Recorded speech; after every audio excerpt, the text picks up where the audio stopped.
In August 2013, two young biologists vanished without a trace in the rugged backcountry of Yosemite National Park. For 5 years, they were presumed dead, victims of a brutal accident or an unseen predator.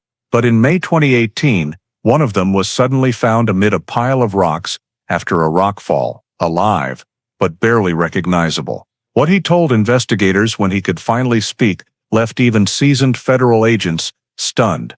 Where had he been for those 5 years, and what really happened beneath Yosemite? Before diving into the story, don't forget to subscribe to the channel and hit the notification bell so you don't miss the latest cases. On August 9, 2013, Yosemite entered the late summer period with stable weather, clear long-range visibility, and decreasing visitor traffic in the central areas, though backcountry regions like Glen Allen, Cold Canyon, remained characteristically quiet, with only scattered research groups or professional climbers present. That morning, two field biologists, assigned to a project surveying small mammal populations in the Sierra Nevada, Elias Garner and Marina Holt, completed preparations for a 48-hour survey trip. They were tasked with collecting population density data at points between Glen Allen and Cold Canyon, while also checking several camera traps set the previous week. The planned route was clearly established. Depart White Wolf Station in the early afternoon, head northeast along the main trail, stop at the Glen Allen area by late day to set up a temporary camp, then continue to Cold Canyon the next morning to complete data sampling, before returning to the station by the end of August 11th. Elias carried the animal behavior recording equipment and environmental sensors, while Marina handled the GPS positioning device and two-way radio. Around 3:40 p.m., both left the station on schedule, fully equipped for 2 days in the field. At 6:23 p.m., the last signal was recorded.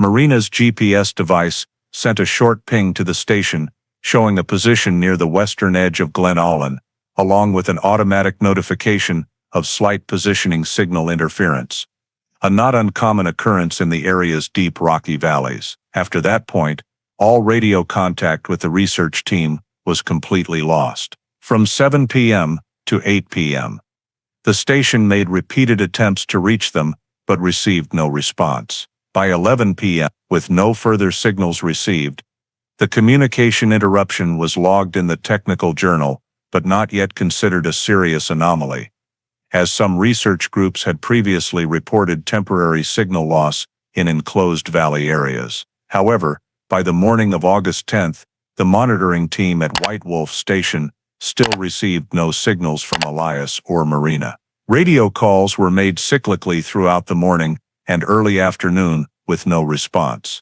When the expected schedule update had not been received by 4 p.m., the monitoring team officially flagged the situation as lost contact beyond safety deadline. Late on August 10th, after cross-referencing all device data and confirming that neither had appeared at any checkpoint along the route, the research station sent an urgent report to Yosemite Search and Rescue, requesting activation of search procedures for the two biologists who had been missing for over 24 hours in the backcountry. Immediately after receiving the missing persons report, late on August 10, 2013, Yosemite Search and Rescue initiated Level 1 search procedures the following morning, beginning by establishing the search perimeter according to the registered route of Elias Garner and Marina Holt. The priority area included the segment from White Wolf Station to the western edge of Glen Allen, then extending toward Cold Canyon, with focus on points where Marina's GPS system had last recorded activity before the signal was lost. The coordination team divided personnel into small groups to sweep along the main trail, stream areas, and terrain features likely to block signals, such as rocky slopes and narrow valleys. At the same time, a drone operations team was deployed to scan areas inaccessible by quick foot travel, using thermal cameras to detect human presence or identify any locations with unusual heat signatures.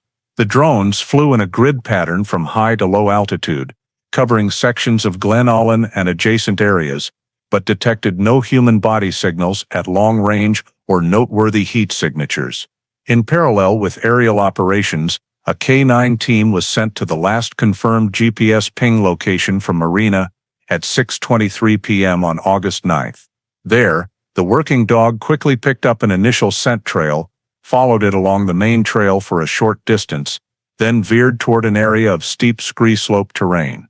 The scent remained stable for several hundred meters until the K-9 team signaled complete loss of trail right at the base of the slope, an area prone to scent disruption due to continuously rolling loose rock, disturbing the surface and dispersing scent particles in the air. SAR immediately expanded operations at the scree slope, carefully checking positions where a slip or fall might have occurred to rule out a terrain accident. However, no signs consistent with a fall pattern were found. No slide grooves, no heavy scraping of soil or rock, no natural deceleration marks or impact scratches on rock surfaces. The search team also inspected the base of the slope to verify the possibility of a fall from height, but recorded no imprints, depressions, or contact marks corresponding to a human body impact. Additionally, throughout the sweep radius near the scree slope, no team found any scattered personal items, such as hats, gloves, water bottles, equipment pouches, or any gear belonging to the two biologists. The coordination team's report explicitly noted no evidence suggesting sudden interruption or behavior indicating abandonment of equipment in an emergency. A specialized tracking analysis team was also dispatched to examine the ground surface around the K-9 loss point. Technicians searched for shoe print patterns, soil compression marks, or pressure changes typically present when two people move over soft ground. However, results showed no clear footprints leading away from the area in any logical direction, no parallel movement patterns, and no trajectory consistent with two people walking together. Particularly noteworthy was that although the scree slope could obscure some traces, the transitional zones between rock outcrops and adjacent vegetation should have recorded at least a few shoe prints or compression marks. But no such signs existed. The scene exhibited an almost discontinuous state. Scent trail ended abruptly, no footprints, no items, and no significant disturbance beyond natural rock movement. The SR end-of-day summary report noted the high anomaly level of the scene and requested expansion to Level 2 search scope, while continuing drone and K-9 operations to re-verify adjacent areas around the scree slope to determine whether the trace interruption resulted from terrain conditions or another unidentified factor. On the third day of search, Yosemite Search and Rescue officially expanded the operational radius to 15-20 kilometers from Marina's last GPS point, covering the full extended Glen Olin route and side branches leading to Young Lake's 10 Lakes Basin and the western edge of Cold Canyon. This decision was made after the command team agreed that the sudden loss of trail at the scree slope did not match natural movement patterns for the two researchers, necessitating broader coverage of less traveled or more complex terrain. Response teams swept each side trail chain, many of which are typically overlooked in standard searches due to steep inclines or dense brush that make travel time consuming.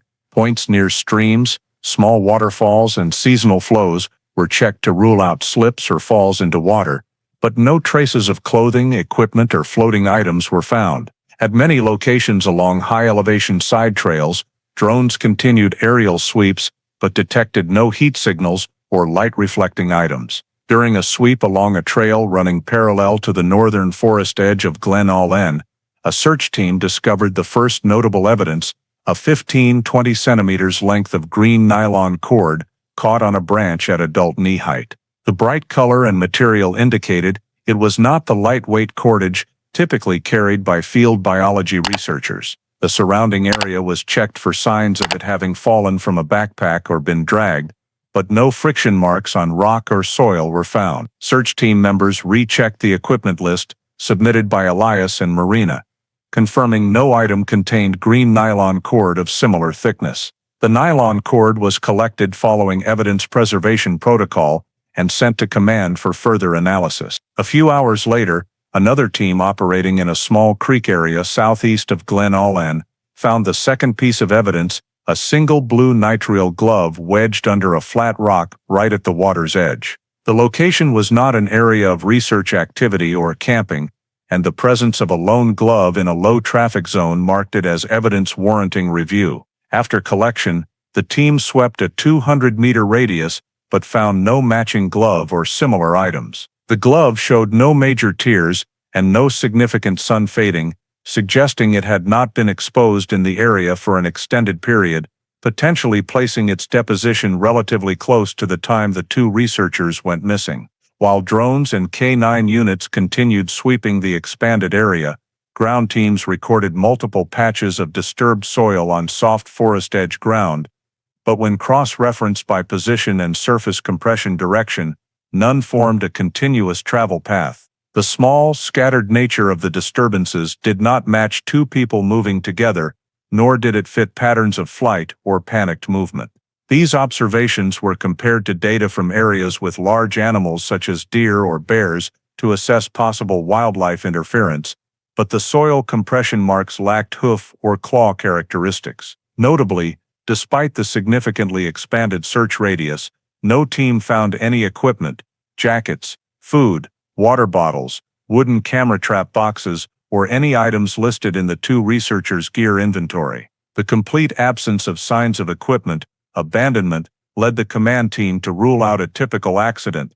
As in most wilderness incidents, victims leave clear indicators such as dropped items, slide marks, or gear torn from packs during falls or impacts. The day's compiled report noted the scene's high level of anomaly, sudden scent disappearance, no footprints, no movement indicators, and two pieces of evidence appearing in areas not directly tied to the planned route. These factors were flagged for deeper analysis to determine their nature, and by end of day, all collected evidence was sealed and transferred to Yosemite's Analysis Center. There, initial forensic procedures were activated to assess whether these items were directly related to the disappearance of Elias Garner and Marina Holt, or merely random traces in the mountain environment. The first material analysis of the green nylon cord revealed anomalies. The lab identified it as high-tensile industrial nylon, typically used for securing loads, tying heavy equipment, or material transport, completely inconsistent with cordage used in field biology research or standard mountaineering kits. The equipment inventory submitted by the research team prior to departure contained no matching items, ruling out it having fallen from their packs. Microstructural analysis showed the cord was severed by strong tensile force, with no signs of long-term weather abrasion, indicating it had not been present in the area for an extended period before discovery. This prompted investigators to consider the possibility of another human presence in the area near the time of the disappearance. Next, examination of the blue nitrile glove found at the creek revealed that the inner surface retained enough human skin cells for DNA extraction.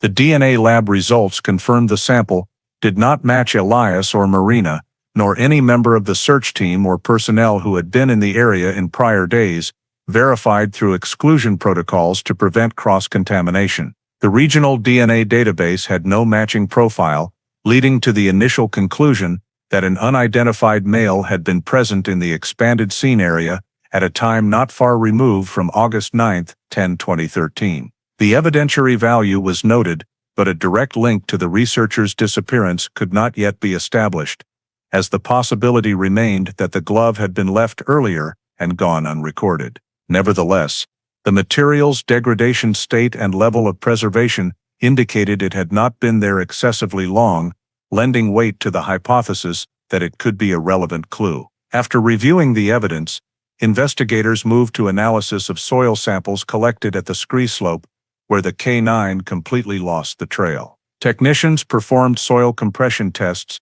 comparing surface layer compression samples to typical human footfall pressure patterns. Results showed the subsidence depth and compression angles did not match footstep patterns, whether normal strides or directional changes. Instead, the compression structure indicated a strong lateral dragging force displacing soil along an axis approximately 1.2–1.5 meters long, a pattern commonly associated with a heavy object being pulled or dragged across the surface. This created a key anomaly.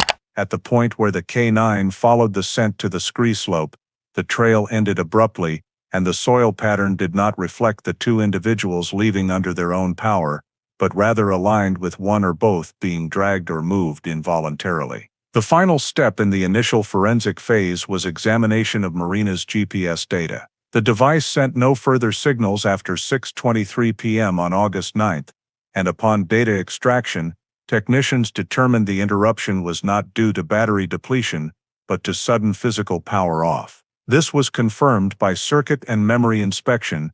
GPS units that shut down from battery exhaustion typically log a gradual power drop event sequence, but Marina's device lacked this data. Instead, memory records showed an abrupt processor halt, typical of severe impact or bending force. The precise timing of the GPS disablement also raised questions for investigators about whether this resulted from an accident or human intervention. When compiling the Phase 1 forensic report, analysts, field teams, and SAR Command agreed that the following elements had emerged in the case file: a material not belonging to the victims, DNA from an unidentified male, soil patterns inconsistent with natural movement, and a GPS device shut down by physical force. While each element individually was insufficient to conclude third-party involvement, when viewed together along the timeline of the search, the investigative team determined that the possibility of third-party intervention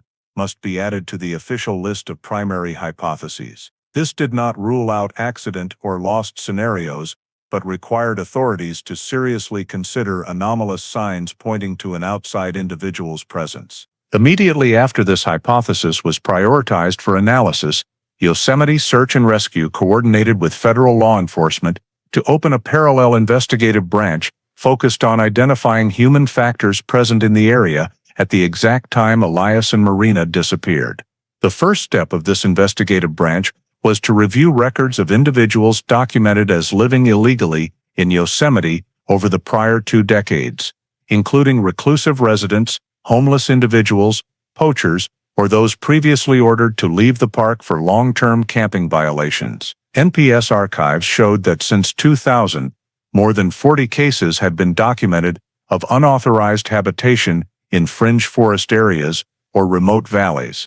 Some left upon ranger orders, while others vanished without forwarding addresses, requiring investigators to re-examine each case to determine who might still have been hiding in the park in 2013. From that compiled list, the team created a classification table based on criteria: ability to travel long distances in mountainous terrain, knowledge of Yosemite geography, long-term survival experience, and any prior behaviors indicating conflict tendencies with others. In parallel with personnel record reviews, field teams were dispatched to inspect abandoned cabins once used by loggers and geological survey groups from half a century earlier. Though most cabins had deteriorated or been destroyed, some retained enough structure for temporary shelter. However, no cabin showed signs of long-term habitation in the months near the disappearance, except one near the Cold Canyon edge, with relatively fresh wood ash,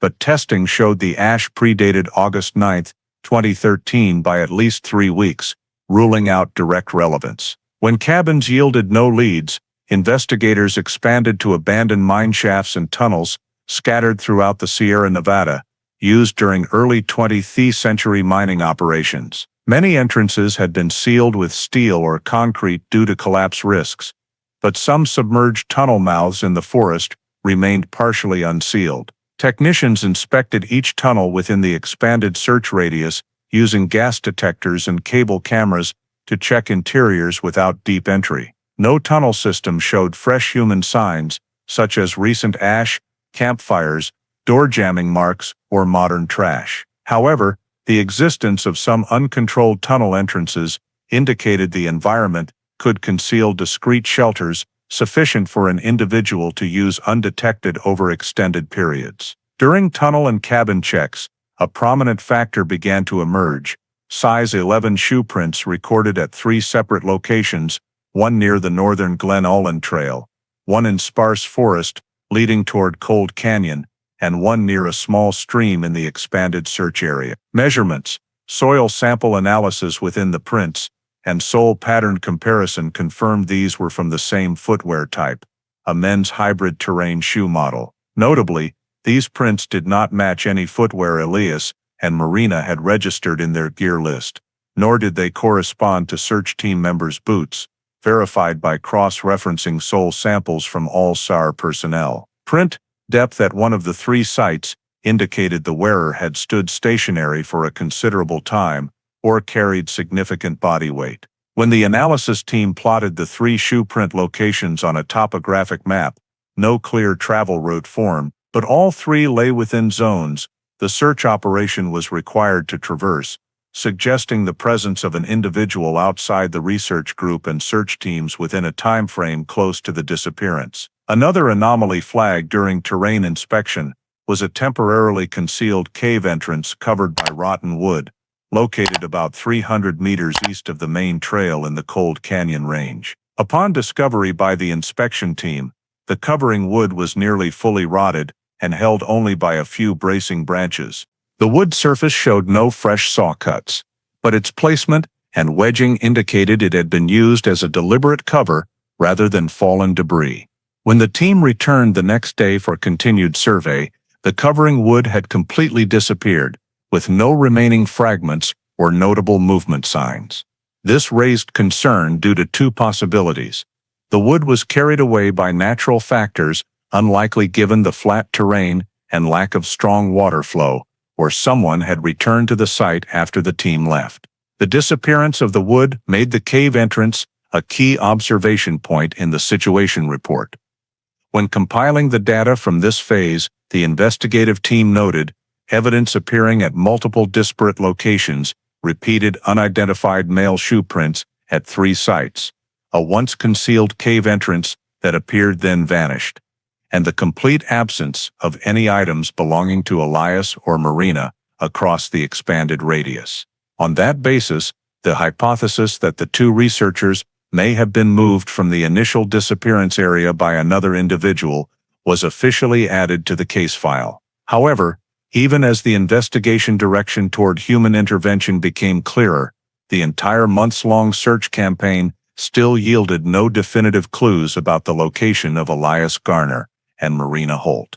The analysis team attempted to reconstruct a theoretical movement route for the two researchers based on the last known points, terrain conditions, water sources, and side trails, but all models fell into an unverifiable state. No continuous trace sequence reflected any possible journey they might have taken.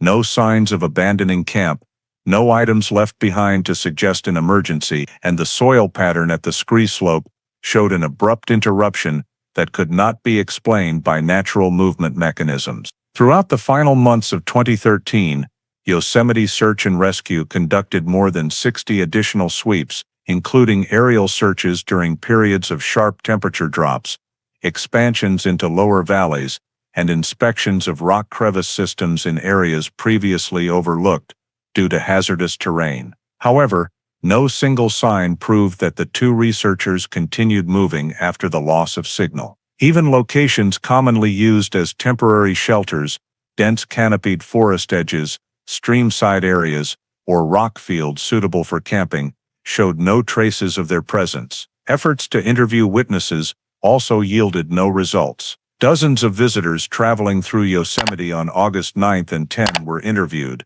but no one had seen Elias or Marina at Glen Ullin or nearby trails after departing White Wolf Station. There were no reports of cries for help, unusual lights at night, or the appearance of any suspicious individuals in the area. The absolute absence of witnesses prevented the investigative team from reconstructing a timeline for the two victims after the final GPS record. Efforts to examine old man-made structures, cabins, mine shafts, abandoned tunnels, also showed no signs of habitation or hostage detention in the period close to the disappearance date. Although some locations suggested potential hiding spots, such as cabins with old ash or the cave entrance temporarily covered by rotten wood, they provided no direct evidence, no visual marks, no wear patterns, no footprints, or contemporary household waste. In particular, the temporarily covered cave entrance had potential to become a breakthrough point in the investigation,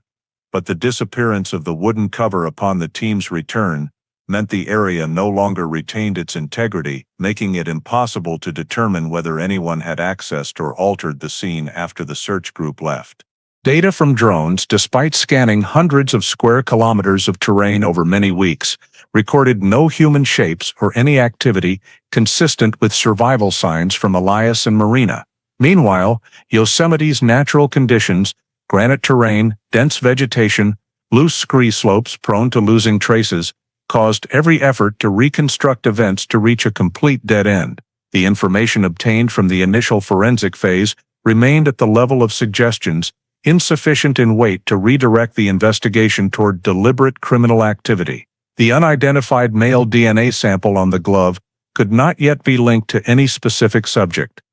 The green nylon cord provided no further traces. The anomalous soil pattern could not prove the victims were moved by a third party, and there was no evidence indicating the existence of a suitable detention site within the inspected radius. All hypotheses from accident, getting lost, animal attack, to possible human intervention were considered, but none had sufficient evidence to be prioritized. After exceeding the standard time threshold for active search and with no basis for further on-site investigation expansion, SAR forces were forced to scale back the search in early 2014. By October 2014, after completing a full compilation of all data, Yosemite National Park and federal agencies jointly agreed to transfer the case file to cold case status, officially suspending all field investigative activities until new information emerged that could change the nature of the case. In early May 2018,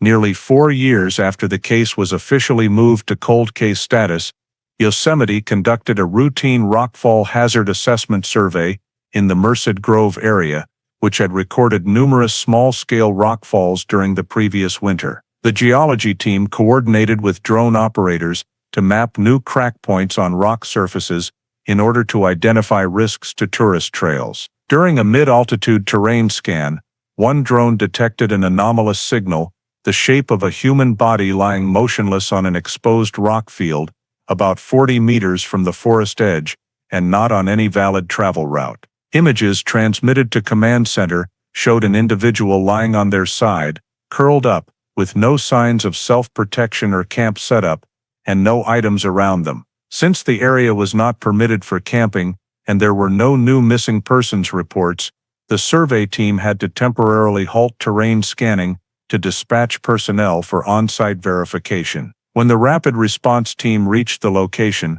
they identified the person on the rock field as Elias Garner, the biologist missing since August 9, 2013. Identification was conducted based on old identification data and still intact facial features, although Elias's body was in a state of severe emaciation. Initial on-site examination showed Elias could not have moved to the discovered position on his own, clear muscle atrophy, rigid posture lacking active strength, and no drag marks or footprints around, indicating the body had been placed there from a specific direction. This ruled out the possibility that he had crawled to the exposed area himself, as the rough rock surface would have left slide marks, skin abrasions or blood trails, but no such elements were present. Medical team assessment determined Elias was in a state of long-term dehydration, weak survival responses, unstable heart rate, and very clear signs of prolonged malnutrition.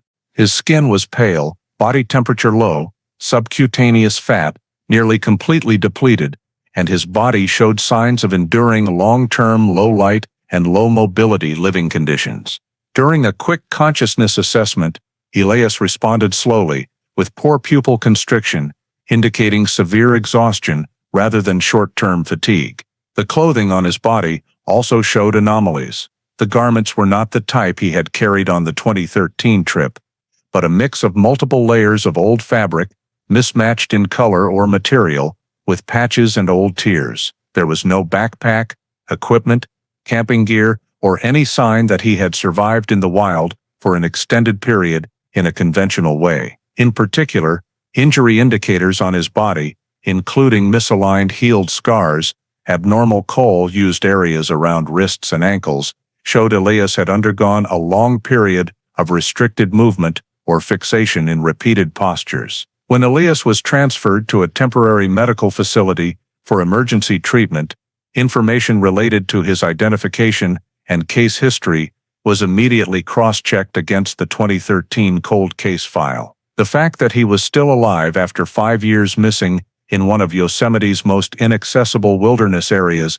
immediately triggered internal alert systems. Federal investigative teams and Yosemite investigators were notified, leading to the reopening of the entire old case file to evaluate the connection between Elias's discovery and clues that had appeared during the 2013 search phase. The timing of Elias's discovery did not correspond to any natural movement pattern recorded in the Rocky Mountain terrain.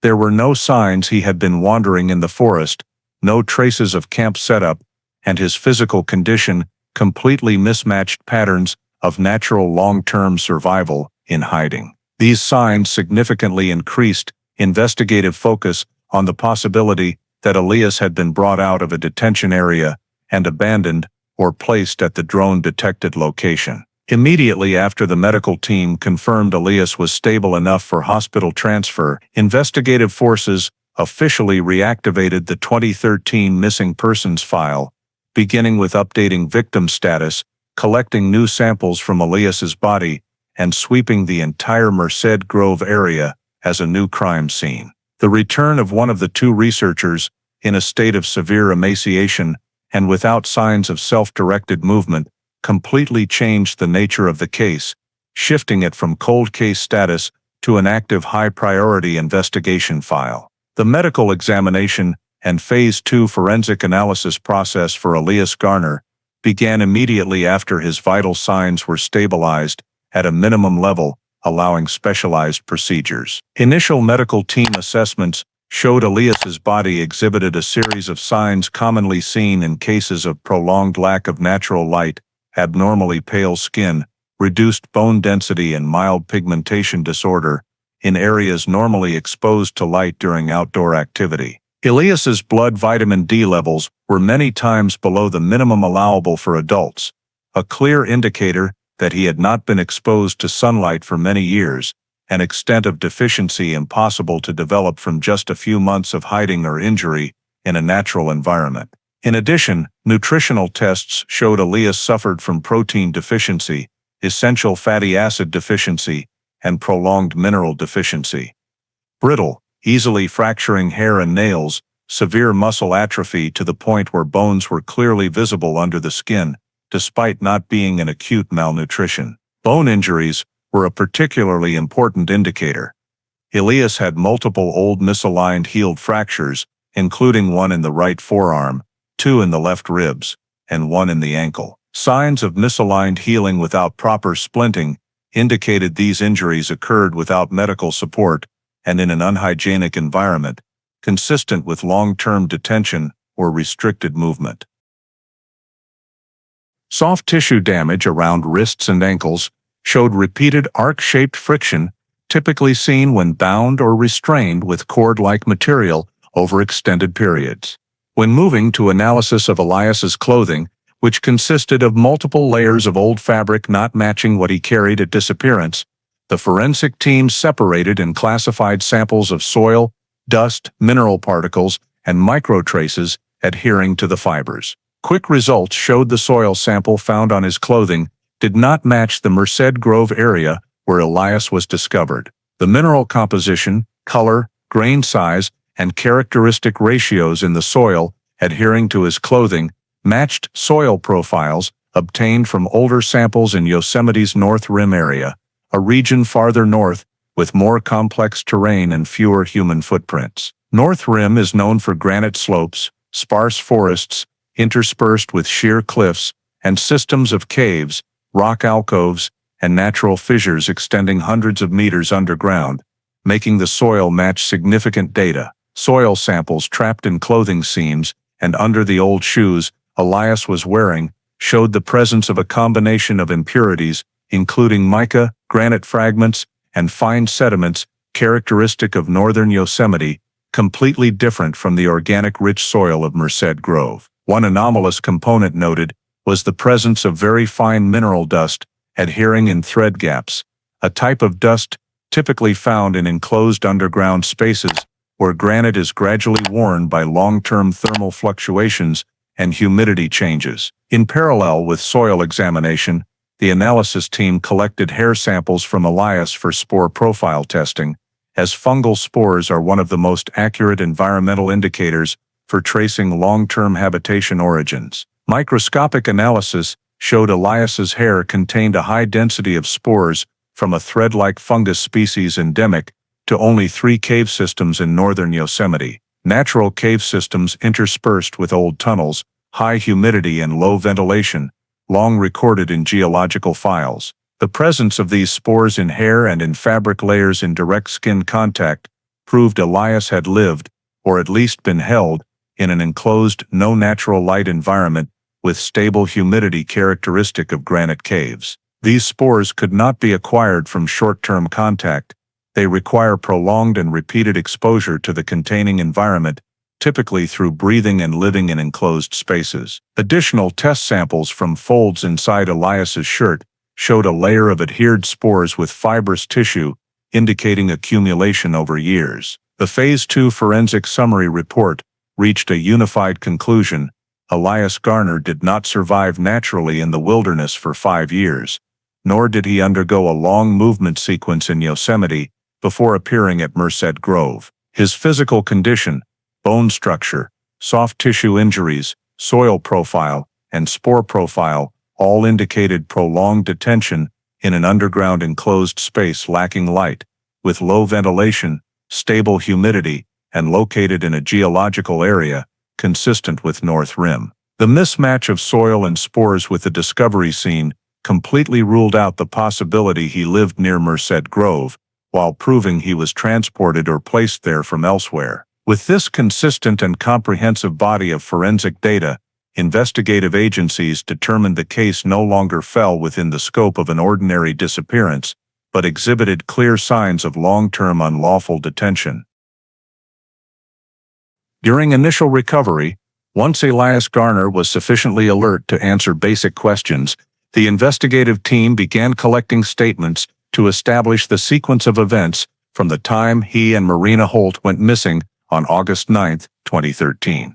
Due to prolonged physical and mental exhaustion, Elias's statements were fragmented, with many sections lacking coherence and interspersed with large memory gaps, but certain details repeated across multiple sessions indicated they were usable pieces of information for cross-referencing with forensic data. Elias described that he and Marina were attacked from behind while moving along a trail section near an area with much loose rock, coinciding with the time Marina's GPS stopped functioning.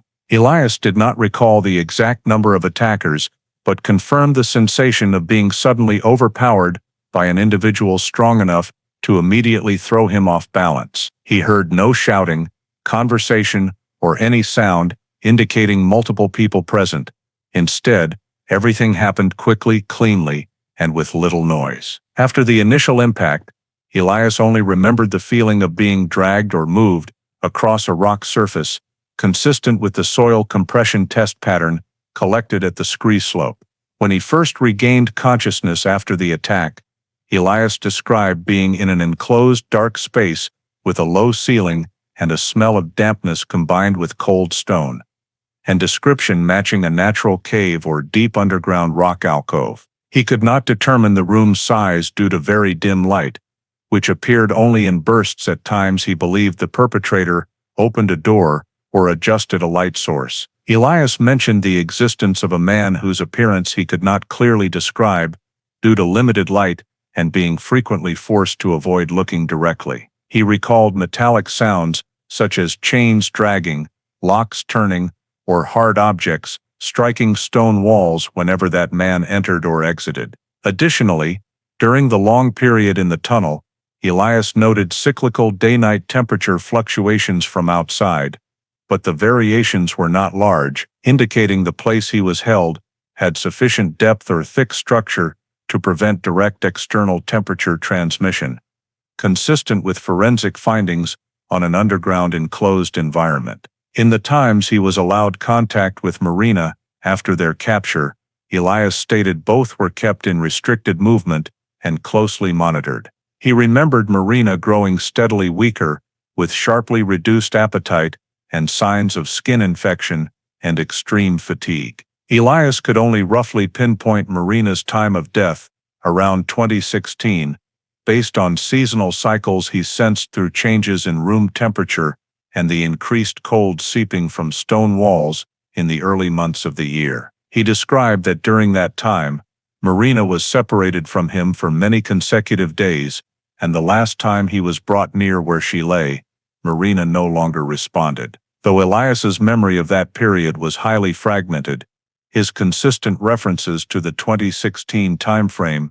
helped investigators anchor assumptions about the detention environment's duration and the perpetrator's active period. Other details Elias provided included the perpetrator's repeated entry-exit pattern, door openings at irregular intervals, sometimes hours apart, sometimes a full day, heavy, deliberate, slow footsteps, and the presence of a weak light source, possibly a gas lamp or oil lamp, due to the characteristic burning smell and heat lingering in the air. Elias did not recall the precise layout of the detention site, but he said the room he was held in had a natural stone floor, neither paved nor leveled, and that the ceiling sometimes dripped cold water, indicating very high humidity.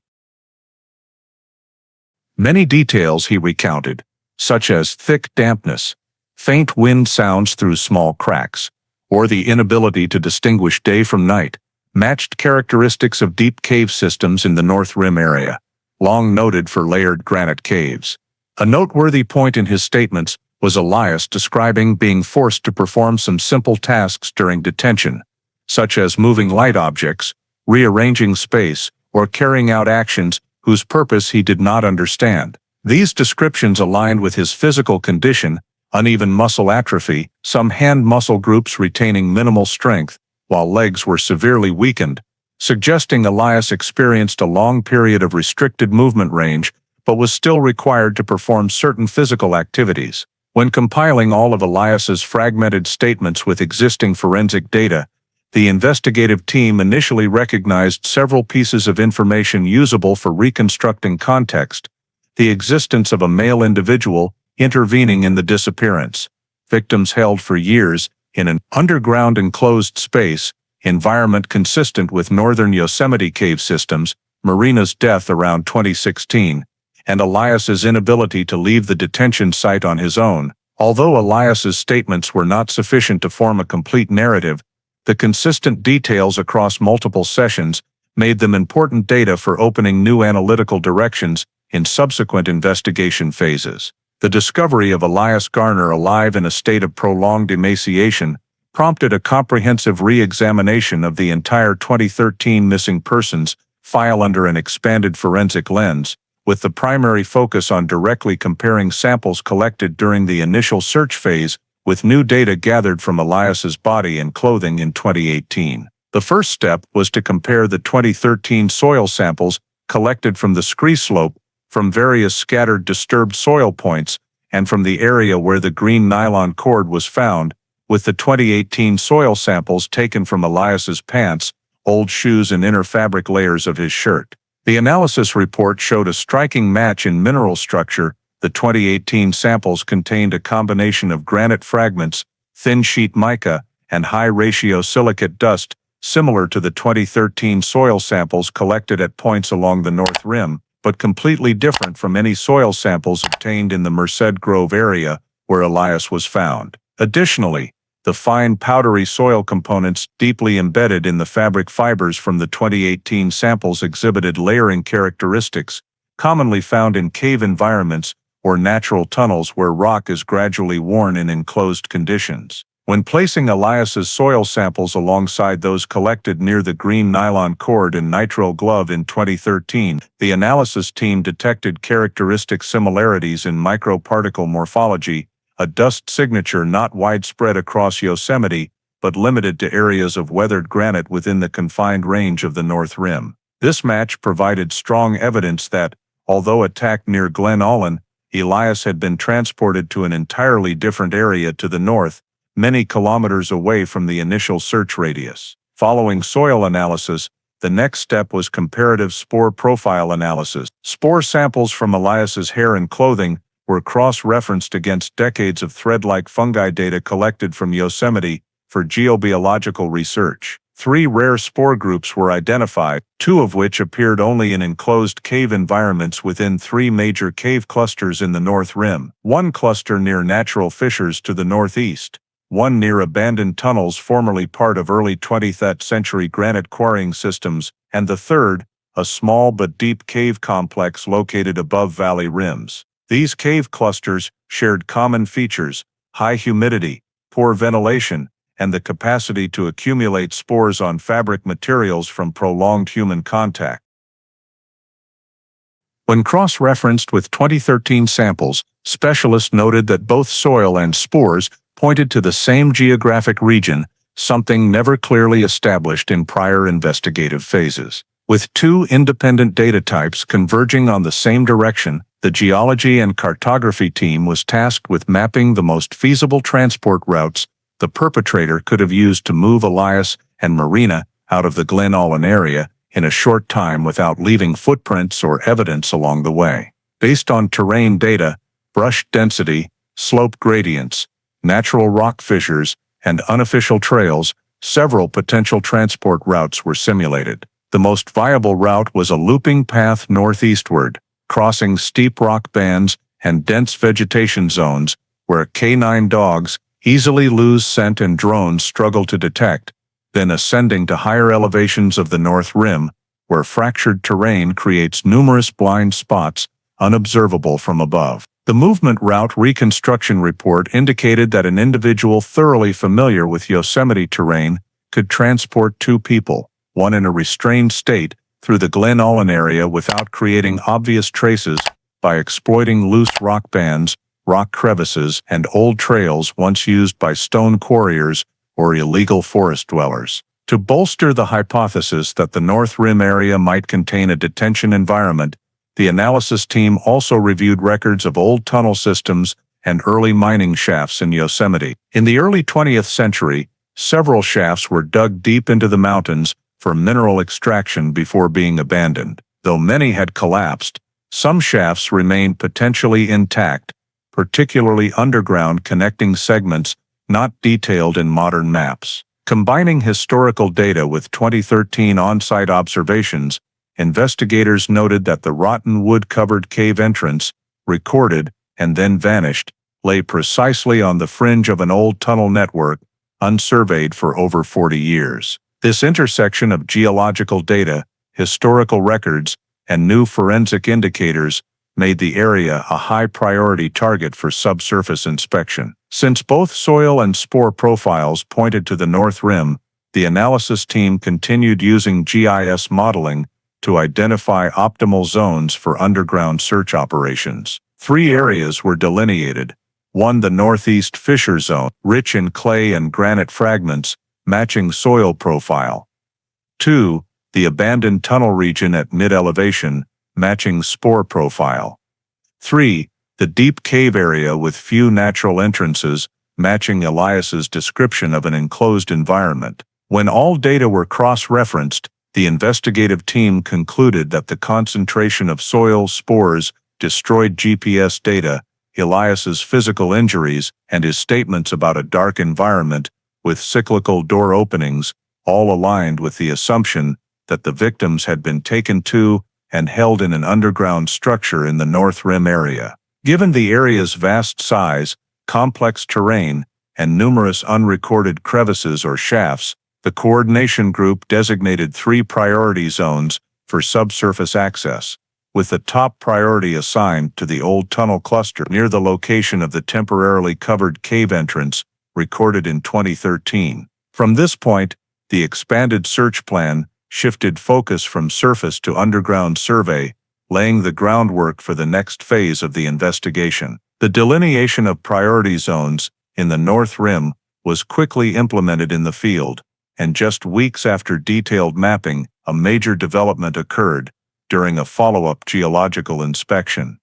The survey team recorded an anomalous rockfall on the northern slope in late spring 2018, when melting ice and temperature fluctuations created fractures on granite faces. A large rock mass slid away, exposing a new fissure absent from any prior geological maps, survey maps, or aerial imagery data. Since the fissure's location fell precisely within the designated potential underground tunnel zone, the survey team immediately flagged it as an urgent inspection point. Upon approach, technicians noted the fissure structure differed from natural cracks.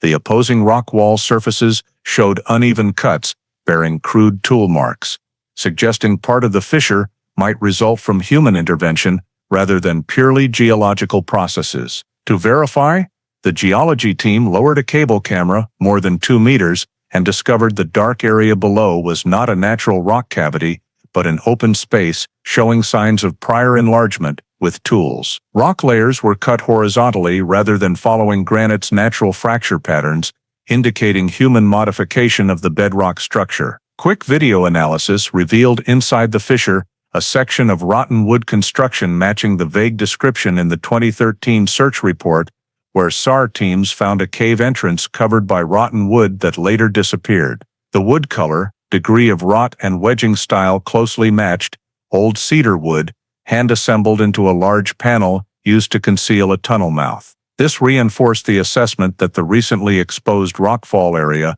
was directly linked to the anomalies observed in 2013, and thus could be the access point to the tunnel system previously hypothesized based on soil and spore profiles. For safety, the engineering team began assessing the fissure mouth stability. Ground-penetrating radar measurements and small seismic sensors indicated surrounding rock was sufficiently stable for temporary entry expansion, though lower rock layers might contain large voids, posing collapse risks if unsupported. Following the geology team's report, investigators immediately coordinated with high-angle technical rescue units to establish a safe entry plan. Initial steps included drilling anchor points on both rock walls to secure safety lines for personnel.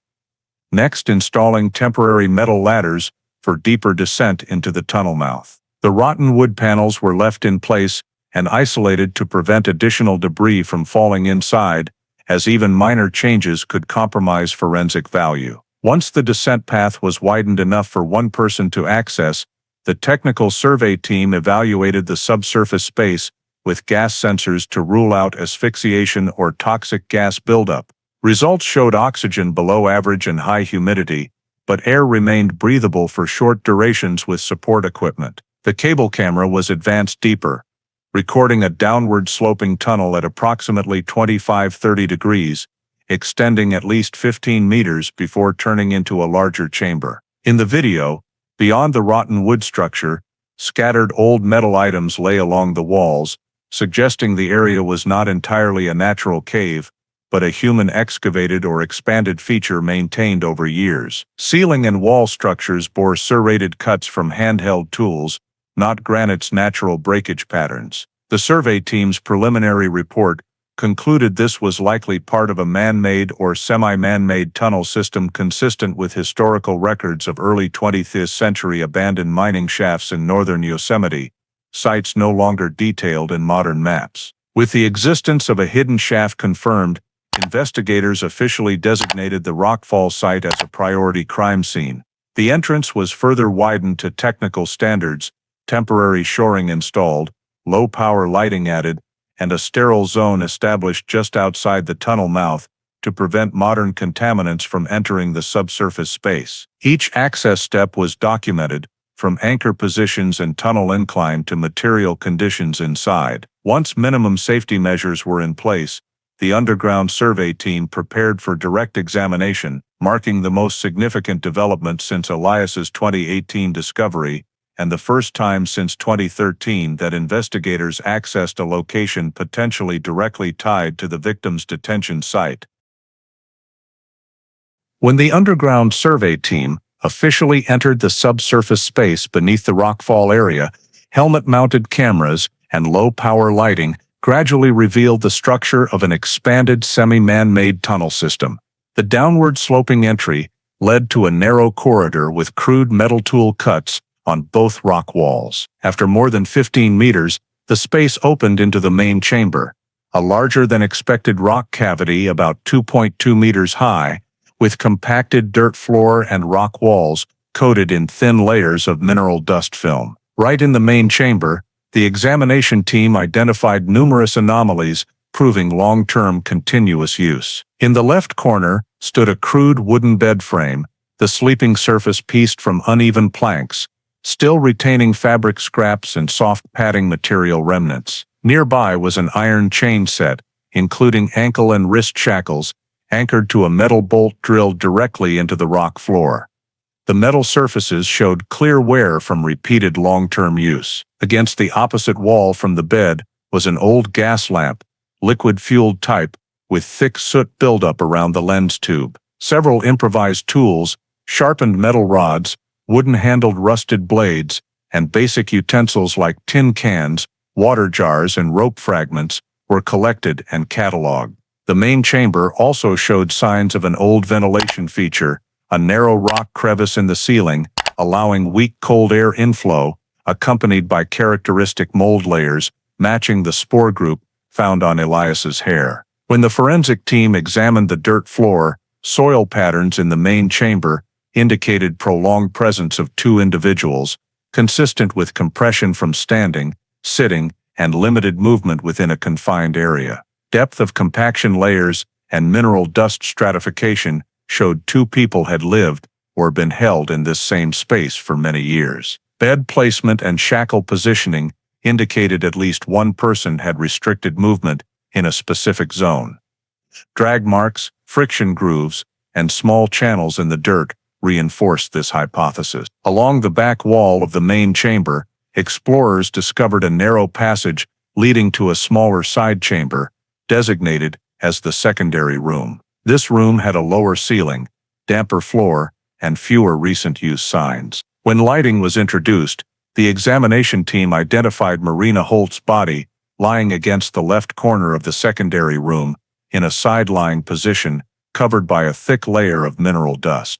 Decomposition state matched death several years prior, aligning with Elias's statement that Marina died around 2016. Clothing on the body was not what she wore on the 2013 survey trip, but a patchwork of mismatched old fabrics, patched and torn, similar to Elias's clothing when found. Remaining bone and tissue showed extensive emaciation, malnutrition, and prolonged infection. No signs of wildlife or natural environmental impact, proving Marina's body had no external exposure for years. In the secondary room area, forensic teams recovered numerous improvised survival items, an old metal water canteen, frayed rope sections, empty food cans, and lamp fuel materials. Thick dust on items indicated long disuse. Beyond Marina's body, the secondary room contained traces of light and ventilation maintenance.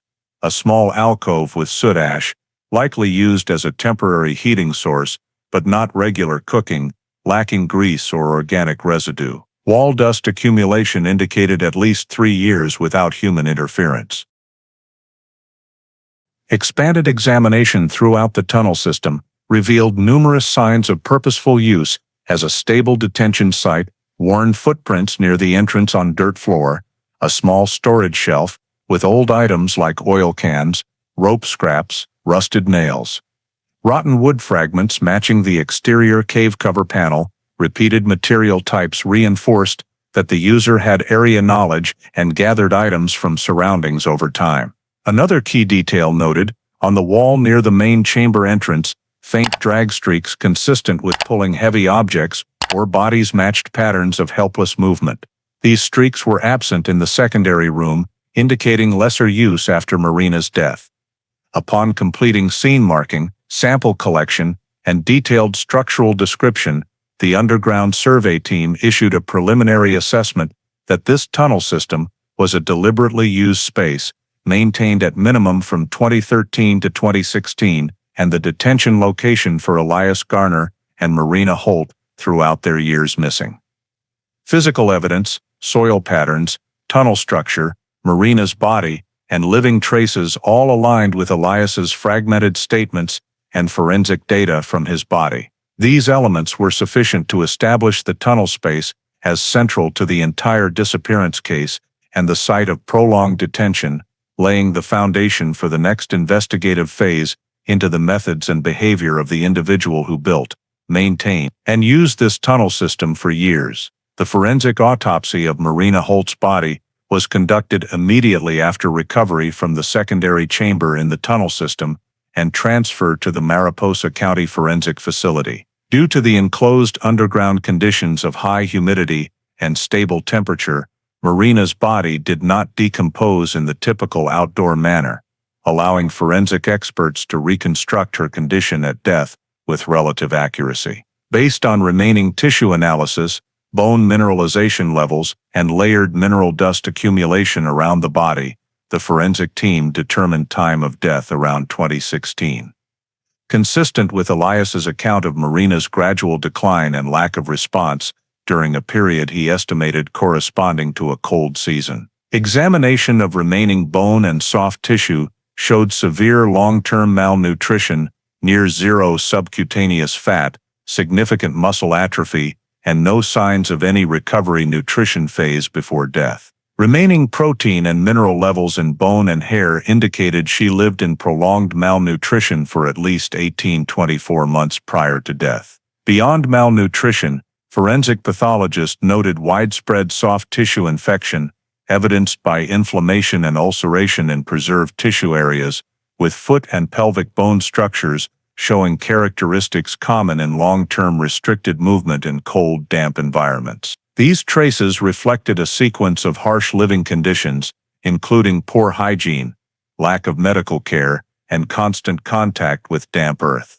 Notably, old bone injuries showed Marina had endured repeated forceful impacts, misaligned healed rib fractures, an old crack in the left forearm, and minor injuries at various sites, consistent with blunt force or striking with hard objects. These injuries were not directly fatal, but indicated a long history of repeated violence during detention. No signs of animal-inflicted wounds, consistent with the body lying in a completely enclosed space inaccessible to wildlife. Decomposition features lacked outdoor environmental impact such as sun, rain, or insect activity, instead showing very slow breakdown in an enclosed, lightless, stable humidity environment, perfectly matching conditions in the tunnel's secondary chamber. Skull and spine examination detected no immediately fatal trauma. Cause of death was determined primarily as severe malnutrition, combined with prolonged infection and multi-organ failure, rendering the body unable to sustain minimal vital functions. This aligned with Marina being held without adequate food, clean water, or any medical care.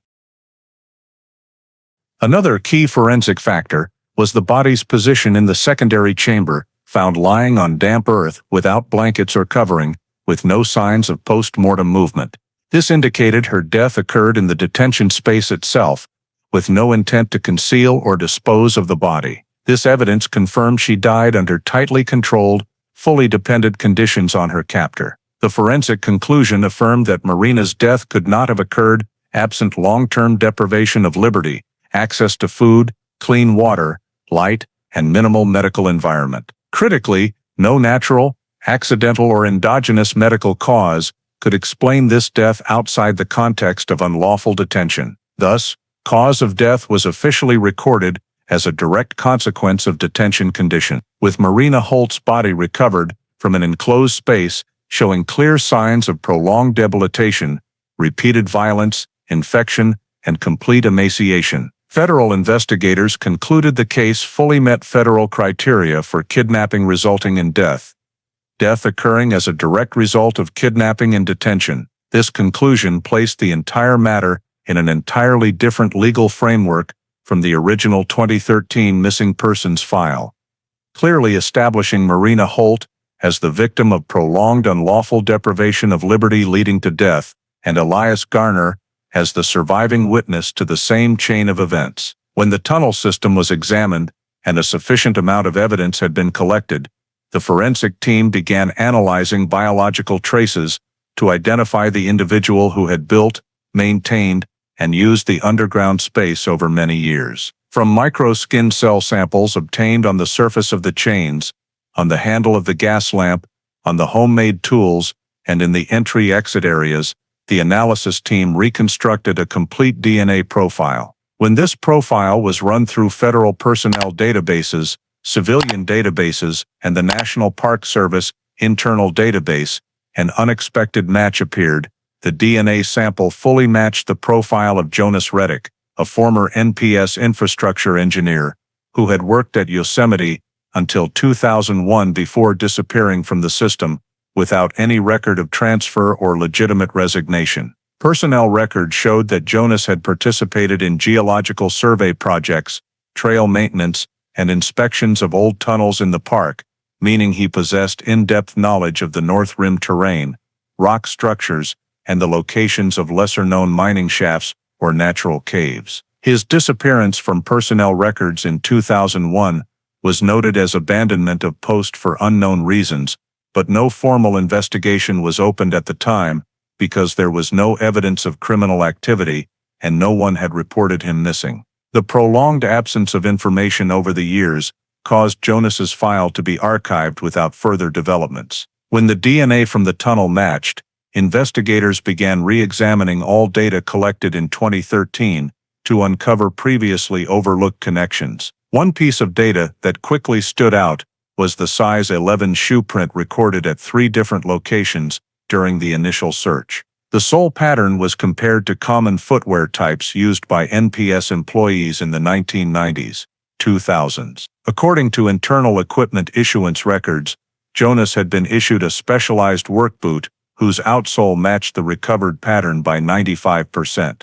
Although this shoe model was not exclusive, the coincidence between the shoe print, the locations where it appeared, and the DNA in the tunnel made this evidence particularly significant. Footwear impression experts noted that the depth of the impressions and the heel-heavy foot rotation angle in some prints indicated a heavy gait with significant weight placed on the heel, consistent with Jonas's physical description in his NPS records.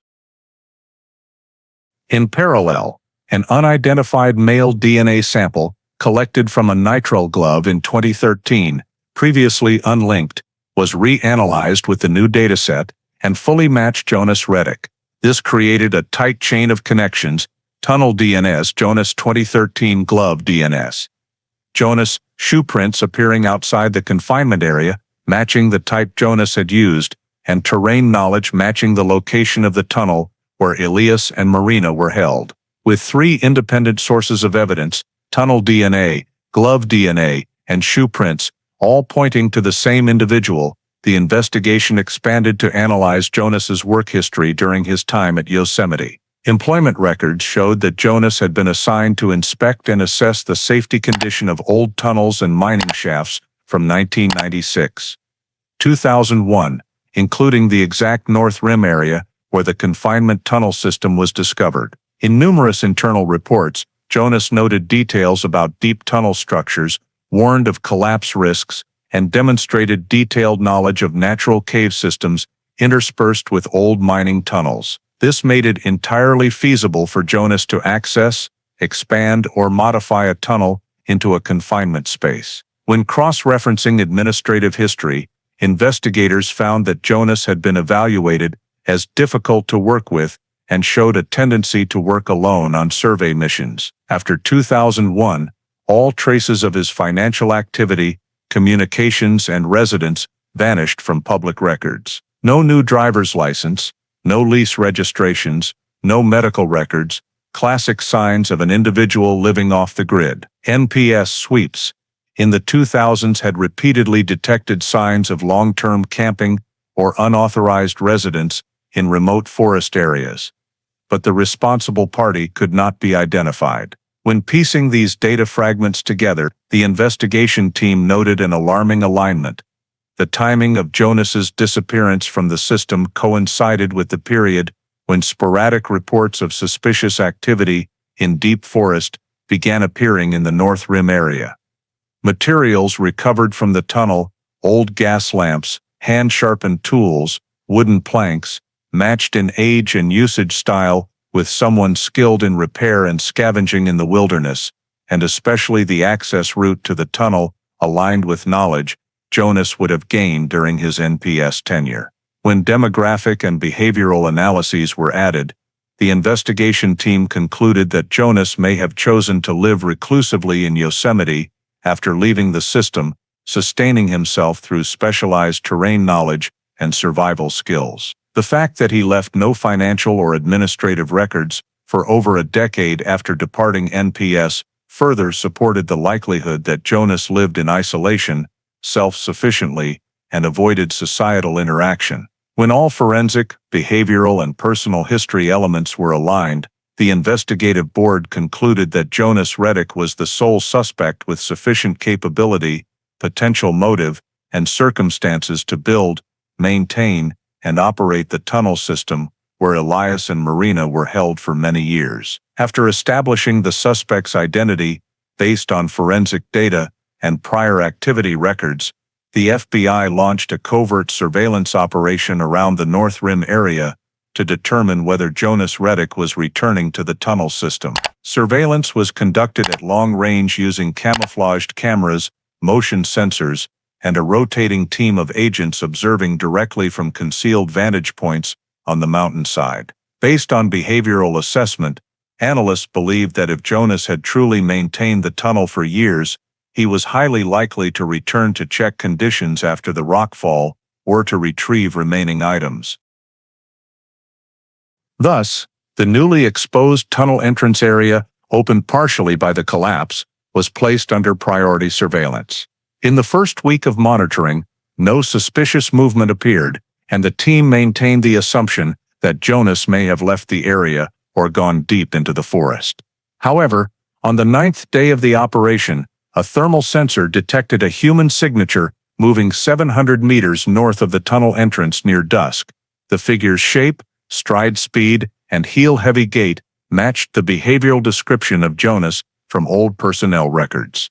Long-range cameras quickly acquired the target, capturing footage of a man in layered, worn old clothing with a long, tangled beard, moving cautiously through sparse forest.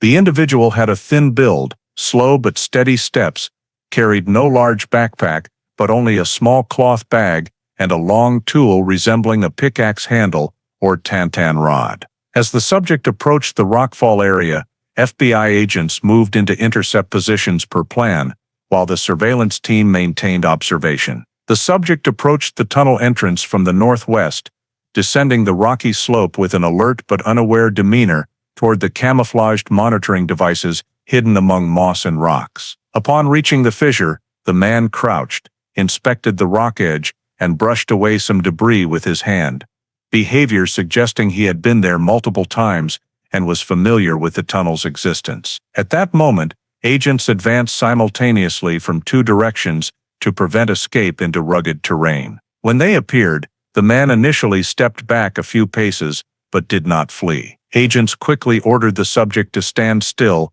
and drop the tool. After a few seconds of hesitation, he released what he was holding to the ground. On-site preliminary identification confirmed the individual was Jonas Reddick, fully matching reference records. During the initial search, the FBI seized several items Jonas was carrying, including a hand-drawn map with numerous markings indicating key terrain features in the North Rim, several of which matched underground tunnel locations identified by survey teams. The map also showed unofficial trails, shortcuts across rocky slopes, and at least two circled points, one precisely marking the tunnel system where Elias and Marina had been held. In addition to the map, Jonas carried a small cloth bag containing a crude metal key, fitting the structure of locks attached to the chains in the main chamber, a rusty knife, a flint lighter, and various survival tools such as short rope, fire-starting kit, and cloth for water filtration.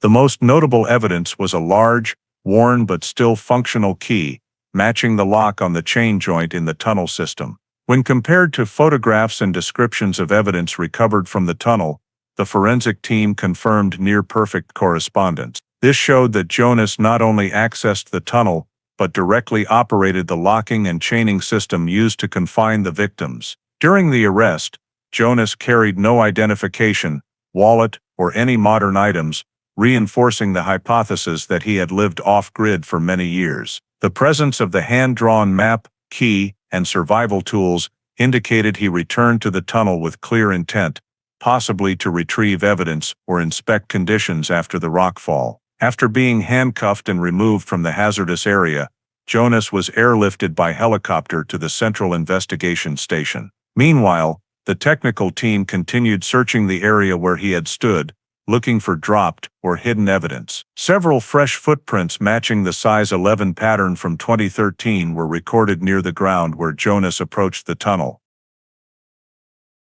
Jonas's appearance precisely at the tunnel system entrance, which had not been publicly disclosed, while carrying critical evidence such as the map and key, created a direct chain of proof linking him to the construction, maintenance, and use of the tunnel to confine Elias and Marina.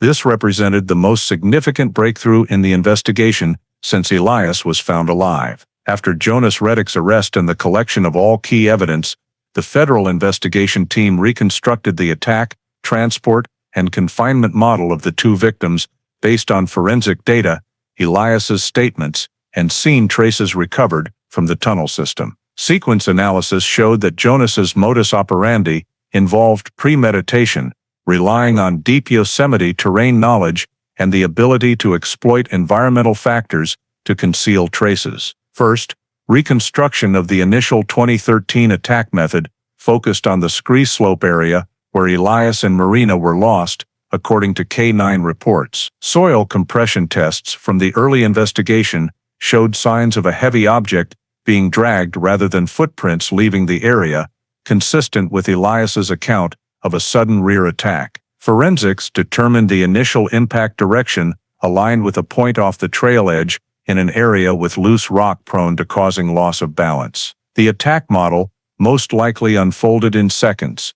Jonas struck the head or shoulder area to stun the victims, then dragged them off the trail and down to the rocky slope, where soil patterns recorded strong friction marks from bodies being pulled. With no loud sounds or dropped items, this demonstrated Jonas's deliberate intent and experience in neutralizing victims in a natural environment without drawing attention. Next, behavioral analysts and terrain specialists reconstructed the victim transport model from the disappearance point to the tunnel. Combining distance, terrain, and movement tolerances, the analysis team determined Jonas used unofficial routes he knew well from his NPS days.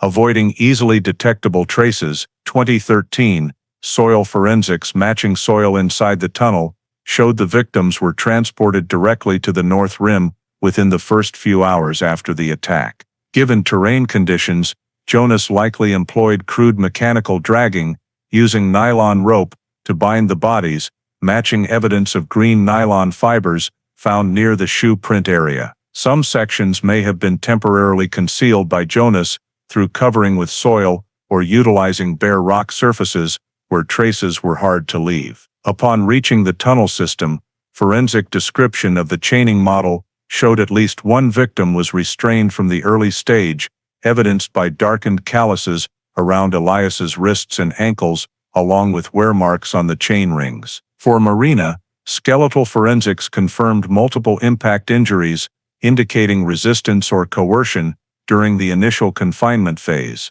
The subsequent confinement model relied on three consistent forensic factors: light deprivation, food control, and prolonged isolation. Elias's test results showed his body had almost no sunlight exposure for years, along with vitamin D deficiency, pigmentation disorders, and osteoporosis signs, all consistent with the tunnel's environment, a sealed space with only minimal light leakage through small ventilation cracks. This meant Jonas deliberately kept the victims in low-light conditions to impair time-space perception and induce psychological weakening. Regarding food control, forensics from bone and muscle samples of both Elias and Marina showed prolonged starvation cycles, minimal and irregular calorie intake, resulting in asymmetrical muscle atrophy. This progression fit a captor providing just enough food to sustain life, but not enough for resistance or escape. Empty food cans found in the auxiliary and main chambers were cheap types lacking modern purchase traces, possibly scavenged by Jonas from tourist trash or abandoned campsites. Beatings formed the third element of the confinement model. Marina exhibited multiple healed fractures on ribs and limbs at varying times, indicating repeated violence, possibly during transport or to enforce compliance. Elias had some older but milder injuries, consistent with his statement that Jonas used violence when victims resisted or when forcing them to perform tunnel maintenance tasks. Finally, forensics combined with Elias's testimony constructed a timeline of injury progression.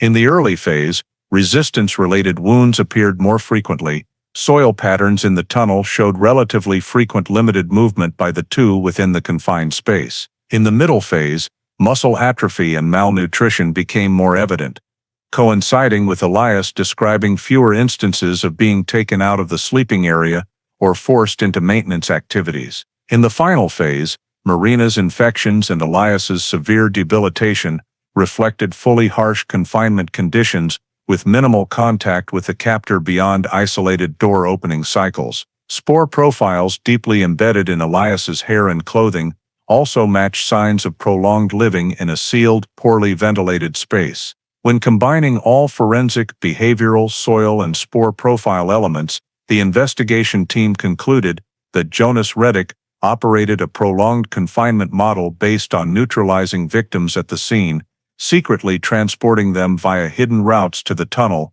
and sustaining them at minimal levels to control, exploit light labor, or serve psychological purposes. This model was executed sequentially, repetitively, and tied to physical evidence traces in the tunnel, forming a consistent chain from the 2013 disappearance to Elias's discovery in 2018. Based on forensic data, Elias Garner's fragmented statements, and geological analysis at North Rim, the investigation team reconstructed the sequence of events that led to Elias's possible escape from the tunnel after many years of confinement. The focus of the reconstruction was the spring 2018 rockfall, an event that exposed the tunnel entrance after the overlying rock layer collapsed due to long-term thermal changes and pressure buildup.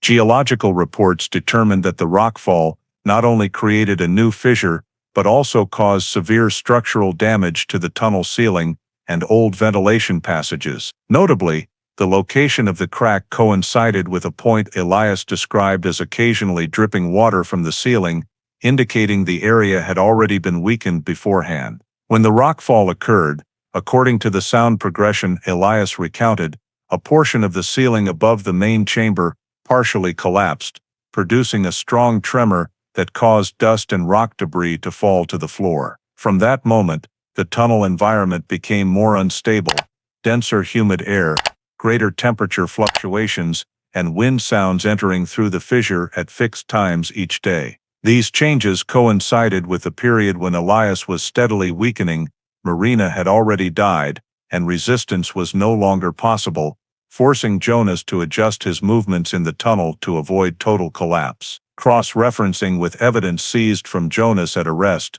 particularly an unhealed wound on his left arm, forensics concluded Jonas was injured while dealing with the rockfall aftermath. The damaged tunnel structure made entry and exit more hazardous, compelling Jonas to reduce tunnel visits or temporarily leave the area to gather repair materials. Elias vaguely recalled in his statement that after a strong tremor, Jonas appeared less frequently, with intervals between door openings doubling compared to before. This indicated Jonas left the tunnel for an extended period, possibly due to injury or the need to collect new materials to cover the newly exposed entrance. Meanwhile, forensics on Marina's remains revealed she died around 2016, 2 years before the rockfall.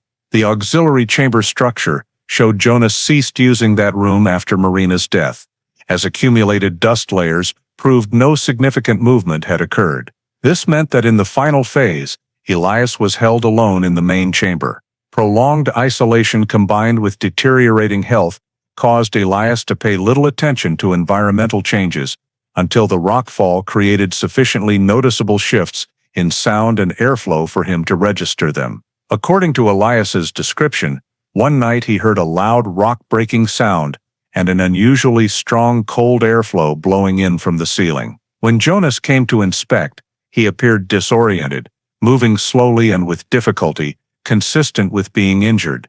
This was also the last time Elias heard Jonas's unclear voice, sounds Elias described as muttering in the darkness. After that event, Jonas did not return to the tunnel for many days, the longest period since Elias's confinement began. Noticing no one was opening the door to provide food, Elias began trying to exploit every structural change in the tunnel to escape. The new ceiling crack revealed a small opening, initially only wide enough for wind to pass through, but after additional minor tremors caused more debris to fall, the gap widened by a few inches. In his exhausted state, Elias took many days just to stand and grope for weak points on the rock wall. Soil patterns on the walls and floor collected by forensics showed Elias attempting to cling to a cracked rock section, gradually prying out small fragments to enlarge the gap. A heavy piece of rock falling to the floor created a foothold that allowed Elias to pull himself closer to the tunnel ceiling.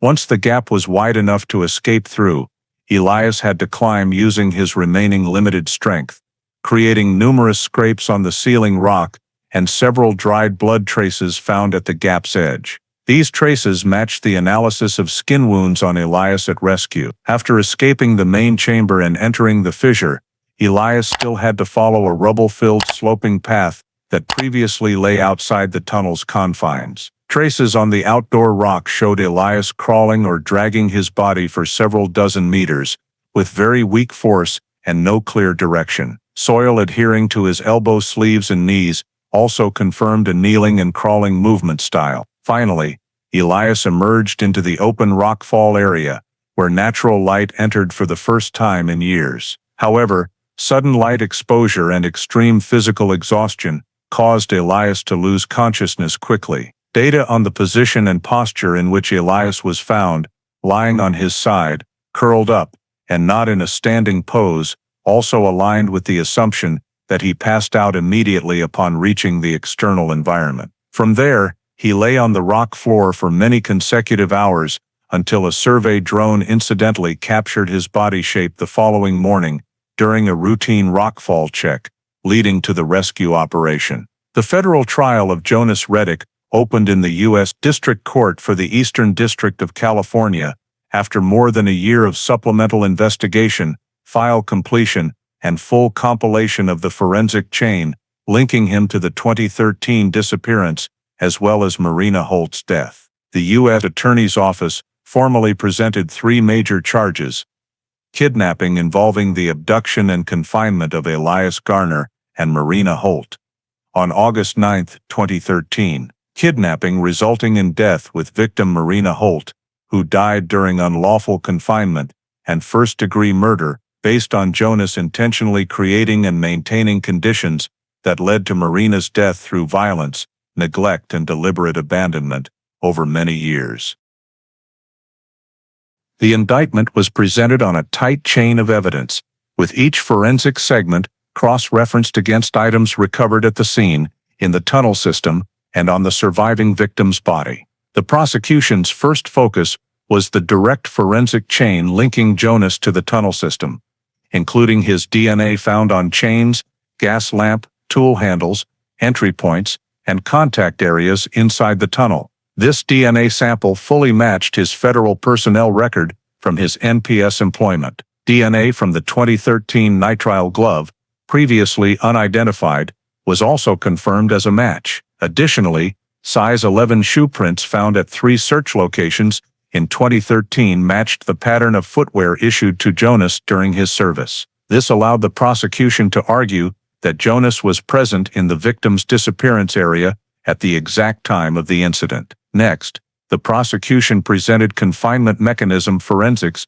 based on combined soil, spore profiles, physical traces in the tunnel, and injuries on Elias's body. Soil on Elias's clothing did not match Merced Grove, but matched North Rim soil, possible only if Elias was transported to that area after the disappearance date. The density and types of fungal spores on Elias's hair indicated he lived in a sealed cave environment for years, perfectly consistent with the tunnel system where Marina's body was found. The prosecution argued that this space was not a natural shelter, but a deliberately constructed confinement site, evidenced by the wooden bed, chain system, homemade tools, gas lamp, and survival items arranged over time. These elements showed Jonas not only built the tunnel, but maintained it as a facility to isolate humans from the outside world. Regarding Marina's cause of death, the forensic pathologist testified in court that Marina died from severe malnutrition,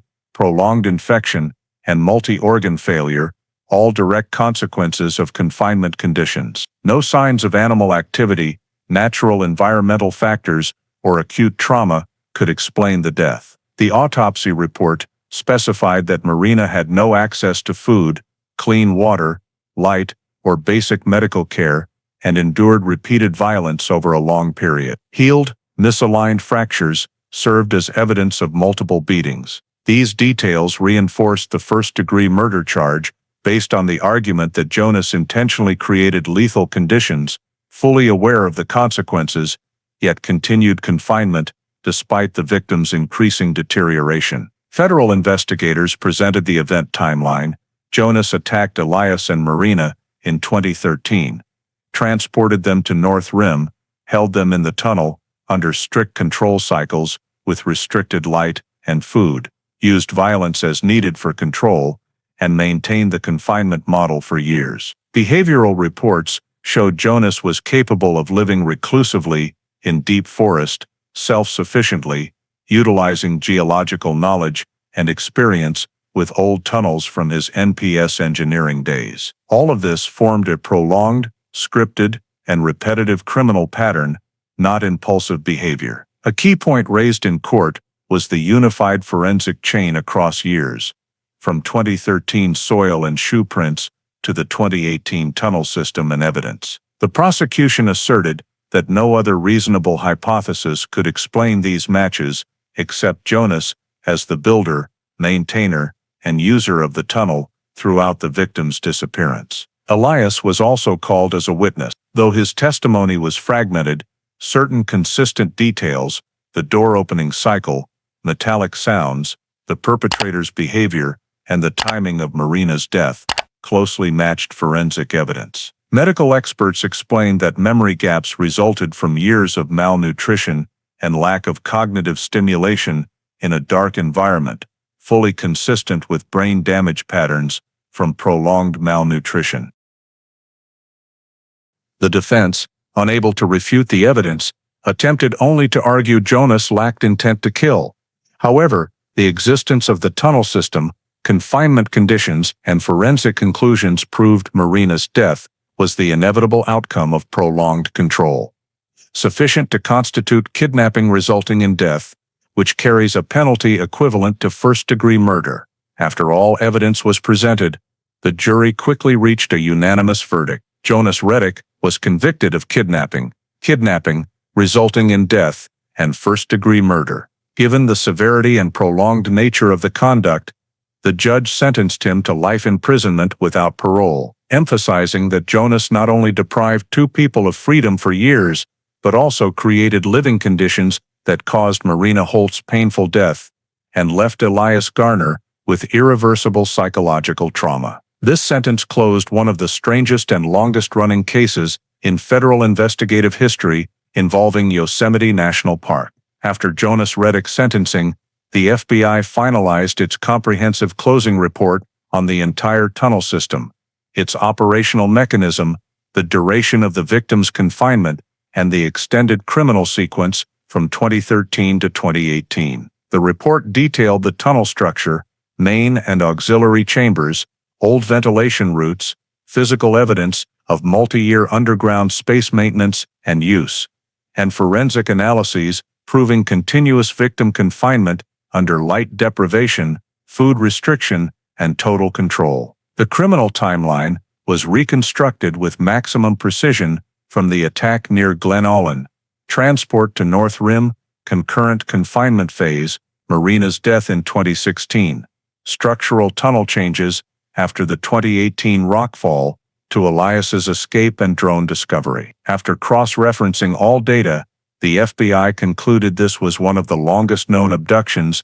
within a national park, with concealment and terrain adaptation far exceeding other handled cases. The report was forwarded to the National Park Service as mandatory reference material to update backcountry researcher protection protocols. Key reforms included mandatory two-way locator devices, fixed-interval position reporting, new coordination models between SAR and geology teams for unusual ground rock signs, and expanded monitoring of areas with historical unsealed tunnels or mining shafts. NPS also launched a comprehensive review of all old tunnel systems in Yosemite, combining historical data and on-site surveys to close or reinforce structures at risk of similar exploitation. Summarizing the full investigation from 2013 to 2019, the FBI's internal report highlighted this as a textbook example of how freedom deprivation can occur undetected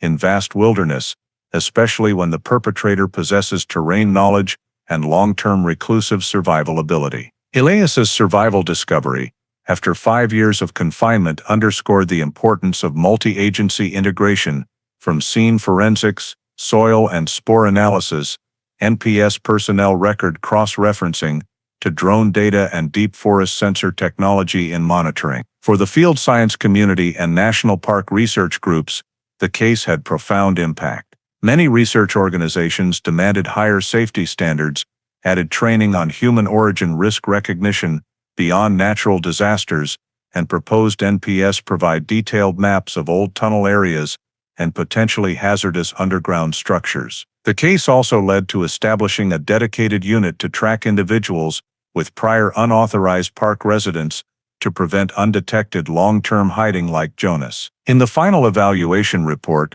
the FBI affirmed that Jonas Reddick's nearly 2-decade tunnel maintenance and prolonged abduction could only occur in vast, sparsely trafficked mountainous terrain with complex geology. From an investigative perspective, the case became clear proof that the smallest traces, nylon fibers, nitrile gloves, soil patterns, when properly contextualized in forensics, can unravel an entire crime sequence. In 2019, after all legal proceedings concluded, evidence was archived, the tunnel sealed, and the North Rim area added to long-term watch lists. The official case file was closed. However, final investigative assessments noted the case continues to serve as a standard training example for search and rescue, field forensics, and wilderness crime investigation personnel. The case closed, but its impacts on safety standards, response protocols, and risk awareness in backcountry research will persist for many years. The story of Elias Garner and Marina Holt, two biologists who vanished in Yosemite in 2013 and whose tragic rescue occurred in 2018, reflects a profound reality in modern American life. Even in a nation with advanced protection systems, the risk from humans, especially individuals living off-grid and reclusively for years, remains present in vast wilderness spaces. Jonas Reddick, a former NPS engineer, being able to build and operate a secret tunnel system for nearly 2 decades, undetected, demonstrates the limits of surveillance mechanisms that assume people will behave within societal norms. The first lesson from this story is that safety in wilderness environments depends not only on equipment preparation or survival skills, but also on the ability to recognize risks from individuals exhibiting abnormal behavior. Elias and Marina, relying solely on one-way GPS without two-way alarm devices, reflected a pre-2013 safety standard gap, one NPS updated after the incident. Today, Americans engaging in backcountry activities must understand that communication technology preparation is essential, not just for natural disasters, but also for human threats. The second lesson comes from forensics. The smallest details, such as green nylon fibers, nitrile gloves, or initially seemingly unrelated soil profiles, ultimately became crucial puzzle pieces that solved the case. This reminds us that attention to detail and persistence in gathering information are decisive factors, not only in investigations, but in every aspect of life, from community management and environmental monitoring to personal safety. Finally, Elias's survival after 5 years of confinement shows extraordinary human resilience, but it also reminds us that survival cannot rely solely on willpower.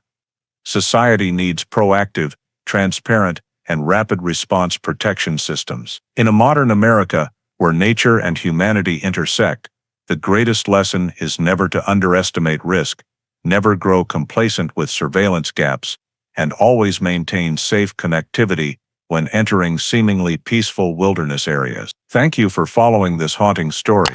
If you'd like to continue exploring mysterious cases in U.S. national parks, please subscribe to the channel so you don't miss out. See you in the next video, where we continue unlocking the truths hidden beneath the surface of seemingly tranquil wilderness areas.